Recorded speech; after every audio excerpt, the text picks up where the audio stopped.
কিরে দোস্ত, বৃদ্ধ মানুষটা উঠবে কাম করে? আমরা তো বয়সকালে তো এরকম হয়ে যাবো। হ্যাঁ বৃদ্ধ মানুষটা উঠবে কাম করে পাহাড় কেন? চল দোস্ত, আমরা তো এরকম হইতে পারি এক সময় না। তো চল বৃদ্ধ লোকটারে উড়াই নিয়ে আসি। চল চল চল।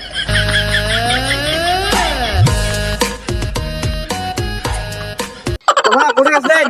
আবার না কোন ওই নাতিনির বাড়ি গেছিলাম। নাতিনের বাড়ি গেছেন? হ্যাঁ।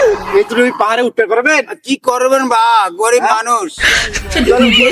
চলেন, আমরা উড়াই দিই, চলেন।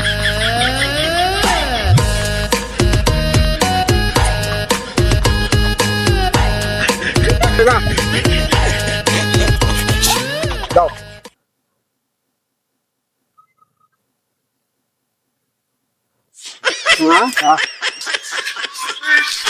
হ্যাঁ?